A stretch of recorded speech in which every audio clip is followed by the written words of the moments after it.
wanting to be a police officer since I was a kid. I took a class in high school that it was a safety type course, life lessons course that taught me, it was instructed by a police officer, and that made me want to become one. So when you first started out at APD, talk to me about what that was like, going through training. Were you excited? Did you feel like you found a place, a calling, a place you belonged? I did. I felt like this was going to be a good fit for me and my family. I felt that it was going to be a good fit for everything. I got on with the department and went headstrong into the training, got through the academy, got into the on-the-job training period, which was great. Had no problems with any of my field training officers. Everything was great, and then it changed. When did that change? What happened? A lot of the problem came from social media, from the media itself not understanding what police officers do, and then now I joined during the time the DOJ was already here, and the DOJ put rules and this agreement in place, and that was there before I even before I came over to APD. However, and I knew what I was getting into. But the problem that we had was that there were a lot of citizens who felt that the police were doing things wrong, that we are doing things without having them in mind, when that's all we have in mind is the citizen safety and the citizens, the criminals that are out there hurting our citizens. Because of the media and because of other things to that effect, APD higher command, from the chief on down to some of the commander levels, but mostly commander level on up, is they instead of taking their time to react to things, they have knee-jerk reactions. Those knee-jerk reactions are causing officers to get in trouble. Those knee-jerk reactions are causing officers to lose morale. And what they fail to remember is, they're so worried about community relations that they fail to think about employee relations. And what they also fail to remember is that employees are citizens. And they're not only hurting employee relations, they're actually, in essence, hurting community relations, which is what they're worried about at the same time. So you came in during DOJ, so you knew the DOJ was here, this was going to be part of your existence as a police officer. Was it what you expected?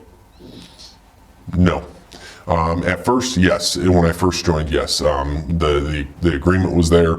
I read through the agreement. I understood the agreement. But again, APD in its reaction to anything that happens, it's always knee-jerk. So the DOJ will come back and say, okay, this is what we want. So then it's 3 simple steps: do this, this, and this. And APD will react by doing this, and this, and creating an environment for APD officers to, in essence, be handcuffed to be able to do their job. And at this point in time, they've gone so far as to create an environment where officers are afraid to do their job, not because they know they have a criminal, for instance, that does something. The criminal tries to do something else, they get into a use of force. The officer is not afraid to use force. They do so properly. Most use of forces that I'm seeing, me personally, I don't know about other officers, but me personally, the use of forces I'm seeing are always justified. They even, at most times, those officers had the ability to go higher levels of use of force, but they didn't. And then officers aren't getting in trouble for the use of force. They're not scared about what they did. What they're scared of is all the getting in trouble for everything prior. So the SOP violations. SOPs are rules that we have to follow, I agree, but the problem we're having is that APD is sending these to IA. Now I get there's the dissent decree, which they want it investigated by one unit and everything else. I get that, but they're putting an I letter on it. They're putting an internal affairs investigation. Internal affairs is there for malice. They're there for finding that bad officer when the officer makes horrible decisions. Me taking off my seatbelt a mile down the road from a call for service where I need to get out of the car quickly to save somebody's life, but I didn't activate my camera until I was 30 seconds away. They didn't see my seatbelt on, and I get written up for that and get time off. That is what I'm afraid of. Not that I ran in, saved somebody's life, helped them live, did all the work I needed to do, and felt good about myself. No, it's now I gotta go home and stress, okay, I did all this good, but now what are they gonna find in the video during that good where they're gonna write me up? Everything gets written up, everything. They take all the power from the sergeants and the lieutenants and the commander. Those are my supervisors, but my supervisor has no power. He or she basically sits there and can sign some paperwork for me and brings up problems to higher ups to try to fix things if I have a problem. That's it. But even those problems are being looked at as in, well, suck it up.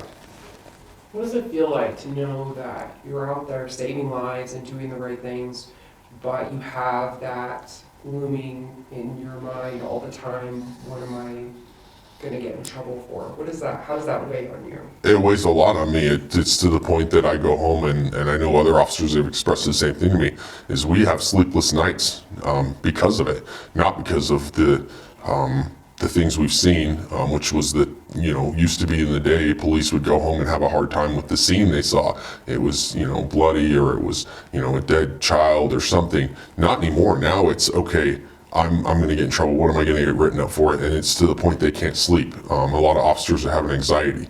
A lot of officers are finding themselves going to counselors. And this is just for me talking to those officers myself. It's not just myself. It's to the point, though, that I have left APD. That broke the camel's back. The reason I decided to leave APD was mainly due to family. However, as far as APD itself goes, it has to do with putting my family into an environment that's good. If I'm coming home stressed out every day because of worrying about getting in trouble, them taking away, qualified immunity was one thing that was taken away. Now, that wasn't an APD problem, that was a overall state problem, but even that is just one simple thing that's happening that is causing me to want to leave because I don't feel supported. I was the straw that broke the camel's back, and as you said, for me, really was my fellow officers also getting in trouble. I've been able to, fortunately, have minimal compared to what I've seen my other officers go through. I've seen officers get put on administrative leave for doing their job and following the training they were taught, doing exactly what they were taught. And because a young officer who's been on for a year decided to go inside and get put onto IAFD, which is Internal Affairs Force Division, that young officer has no investigation skills. They don't properly train him. There is no set training, from my understanding. So this officer feels like, they did something so horrible that they pass it all the way up to the chief, and this officer gets put on administrative leave. And from my perspective, I didn't see anything wrong. Now, could there have been? Possibly. I'm not on that scene. I'm not investigating myself. But that's really seeing young officers who have 1, maybe 2 years of experience go into an internal affairs job and try to state this is how this officer should be punished because he broke an SOP violation, but saved 5 lives, did this, kept the bad guy off the street, put the bad guy in jail, but yet we are over here punishing this officer for doing a good job. That's wrong. Something else that really bugged me is that I have knowledge that the Force Review Board that reviews all use of forces is not checked. It's a bunch of higher command in this Force Review Board that talk about this officer, that belittle the officer sometimes, and that will sit there and talk about this use of force and how they want to see this officer get fried. but yet there is no audit trail there about the Forestry Review Board. They write up some paperwork. They do whatever. There's no transparency there. They talk about transparency in APD. That's bull. There is none. There is none. They will try to hide everything they can from the citizens. The one example of that is that they will tell citizens, yeah, we wrote up this officer because he swore on camera. Well, what they don't tell the citizens is that officer pulled another officer aside and swore because it was such a horrific scene that he just needed to vent to their officer to be mentally okay.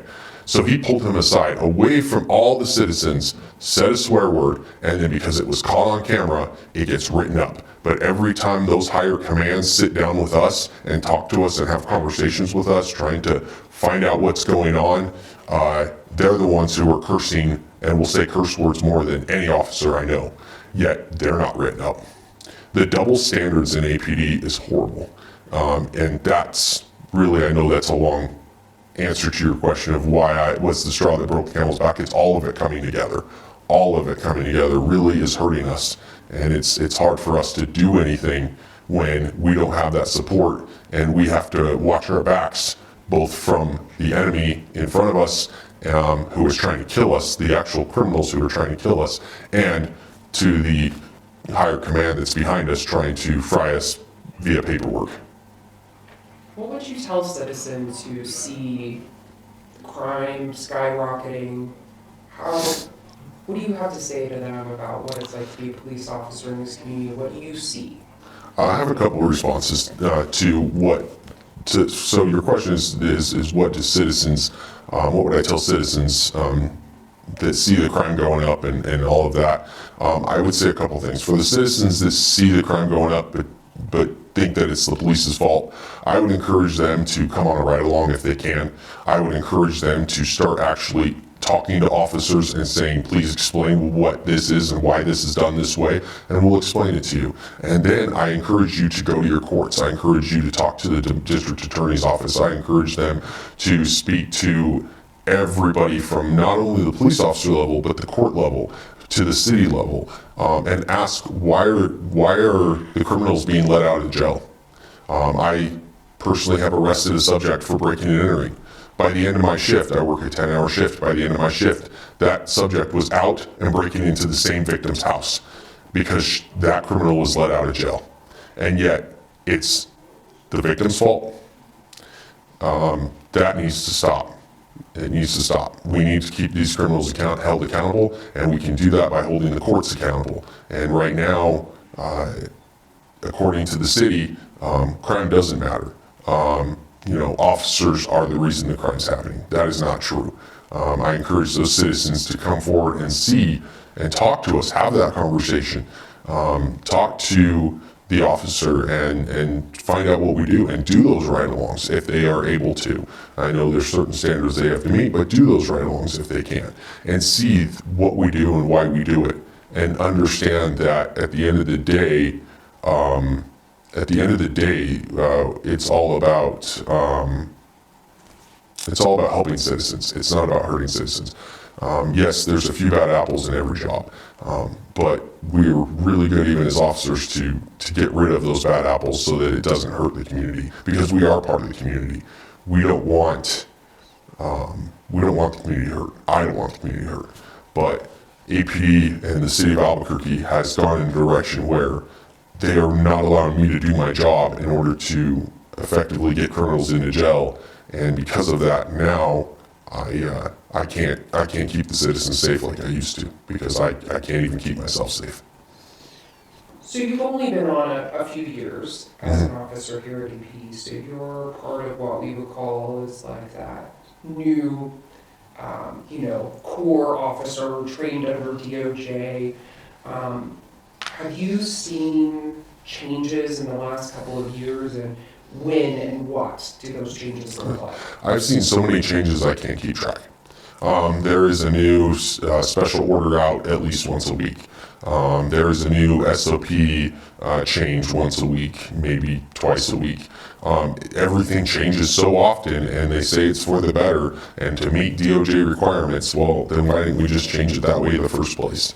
It changes so often I cannot even keep up with it. So when I think I'm doing the right thing based on a change that they made last week, come to find out why I was off for my off days, I come back on and that change has been taken away and it's back to the old way of doing things. Or it's changed completely again to something else. So yeah, there's change, but I can't keep track of it. So it's some of it's for the good, some of it's not. I can't tell you because I can't keep track. It changes so often.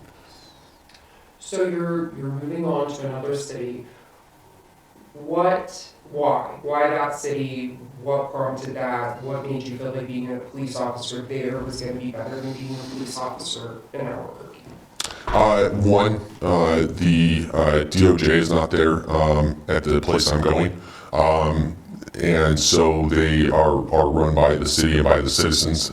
So it's somewhere that I can feel like I can actually do my job as an officer. Number two, based on my research, because I research everything, based on my research, they have the support of the chain of command. The SOP is not changing every day.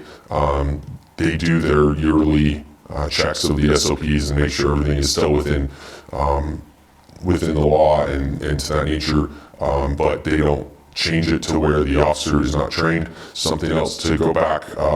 And that's the reason that I'm going to this other location to be an officer. But something else that raised into my mind was that I'm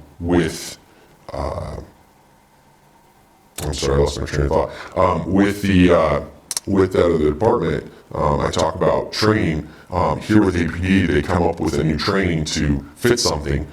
So, for instance, our use of force changed a couple of years ago. When that changed, I think it was 2018 is when that new use of force policy came in to play. I just finished my full use of force training last month. So I am now fully certified on that use of force training that was introduced in 2018. With that, at the same time though, everything from when it was introduced to now, I was held accountable, even though I was not properly trained. I was held accountable to that standard procedure. Yet I was not properly trained.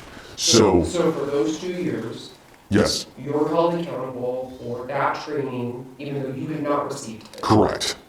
And that happens to every officer. The training is done inadequately. I don't blame the academy for that. I don't blame the academy staff. This is a huge department. It is understaffed. What I do blame though is that they rushed it.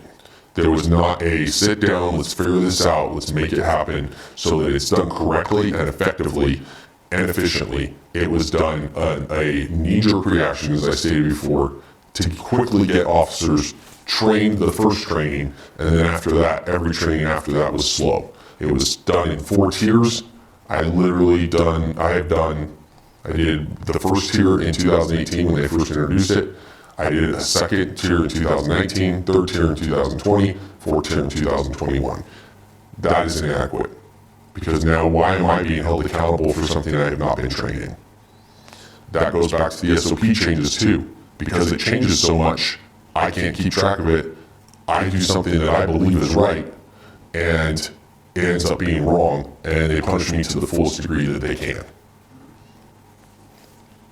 So talk to me about morale in the department and what you've seen over the last few years from when you started to now. So you're asking about morale in the department. My question I would answer that with the question of saying what morale? Morale is so low here that there's very few officers that I meet, and I can count them on one hand, that I can come in and say, hey man, how you doing? He's like, yeah, I'm doing good. Or she's like, yeah, I'm doing good today. Everybody else, man, I got another IA letter. Dude, this is so dumb. I have to go to IA again. I'm getting looked at for this SOP violation. It has nothing to do with, I didn't even do it. I'm getting looked at this way. I told the subject this. I told the subject stop acting like a child, and now I'm being looked at because I told the subject don't act like a child. And, you know, they see me as a conduct unbecoming of an officer for that when I'm talking regular talk to regular citizens. There's nothing special about any of us. We're all humans, and I'm talking to them like a person, and yet I'm being disrespectful to them, and that's conduct unbecoming of me. And because the higher ups who weren't even there believe that based on my camera, yet they're also telling me based on camera they don't see all of the perception of the officer, but yet that's what they're going off is the camera. So yeah, there is no morale. What I would tell new officers who come on to this department is don't go to another department, because the other departments, not like APD, the other departments actually are there to help the citizens. APD is more worried about how they look versus helping the citizens. So I would definitely tell new recruits to leave. If there's anything else that could be done, I think that I understand the idea of police reform. I understand the idea that we could always be better, but instead of everybody complaining and pointing fingers at the police, let's come together as a community. Let's fix the crime. Let's fix it by coming together, figuring out a solution, and taking the time to figure that solution out. It's not going to happen overnight. All officers understand that. But when we come together, from the basic brand new officer all the way to the chief of police, all the way to the mayor, all the way to the city attorney, to the department, the district attorney's office, to the everyday citizen going to work, even some of the criminals who have reformed, getting them involved, helping them understand, look, you can't do this. Everybody, getting everybody involved and sitting down and saying, okay, what do we consider good to go?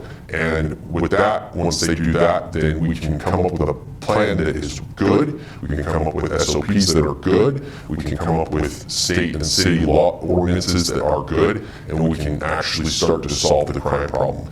And we also just need to hold these criminals accountable. Let me ask you one last question. Why did you decide to share this with the public? I decided to share this with the public because I have a high concern for my community. My community is what matters to me, and if they don't know, they can't fix the problem. I wanted to share this with them so they knew what was going on in APD. Like I said before, APD higher commands are unchecked. It's not the officers. The officers are doing as instructed. The officers are doing their best to do their job, and the public needs to know that the officers have your best interest in mind. It's the higher command that do not have the officers in mind, which causes us to not be able to protect the citizens, and that is scary to me.